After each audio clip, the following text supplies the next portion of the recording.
பொருட்கள்ல பரிசு விழுந்திருக்குங்க. இது கேட்கும்போது எனக்கே ஆச்சரியமா இருந்தது. இது நாள் வரைக்கும் எந்த லக்கி ட்ரா கான்டெஸ்ட்லயும் நான் வின் பண்ணதே கிடையாது. இப்போ லேட்டஸ்டா பாத்தீங்கன்னா பாரி சரவணா ஸ்டோர்ல ஒரு கான்டெஸ்ட் ஒன்று பண்ணிட்டு இருக்காங்க. லக்கி ட்ரா 2000 ருபீஸ் எடுத்து பர்ச்சேஸ் பண்ணவங்களுக்கும் 5000 ருபீஸ் மேல பர்ச்சேஸ் பண்ணவங்களுக்கும் பாத்தீங்கன்னா பர் டே வந்து 50 பேருக்கு வந்து பரிசு கொடுக்குறாங்க. அதுல எனக்கு வந்து 2000 ருபீஸ் கான்டெஸ்ட்ல எனக்கு பாத்தீங்கன்னா பிரைஸ் விழுந்திருக்கு.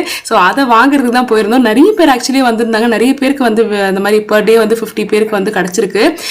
ஸோ அதில் என்னென்ன இருக்குன்றது நான் உங்களுக்கு சொல்கிறேன். 2000 ருபீஸ் மதிப்புள்ள ப்ரொவிஷன் ஐட்டம்ஸ் வந்து இருக்கும் அப்படின்னு சொல்லி கொடுத்துருந்தாங்க. ஸோ எனக்கு ஆர்வம் தாங்கலை. வீட்டுக்கு வந்தோன்னே முதல் முறையாக அதை ஓப்பன் பண்ணி இந்த மாதிரி ஒரு பரிசுலாம் நான் வாங்குறது இதான் ஃபர்ஸ்ட் டைமு. ஸோ கடகடன் பார்க்கலான்னு சொல்லிட்டு கடகடன் நான் வந்து அடுக்கிறேன் பாருங்கள். இந்த துவரம் பருப்பு, உளுந்து, அதுக்கப்புறம் அரிசி, குலாப் ஜாமுன் மிக்ஸு, இந்த பிஸ்கெட்ஸு, மேகி பேக்கெட்டு, நெய், வெல்லம், ரவை, சேமியா, அந்த மாதிரி பேசிக்கான ப்ரொவிஷன் ஐட்டம்ஸு எஸ்பெஷலி ஃபார் இந்த மாதிரி தீபாவளி சீசனுக்கு ஏற்ற மாதிரி நமக்கு தேவையான பொருட்கள் எல்லாமே கொடுத்துருக்காங்க.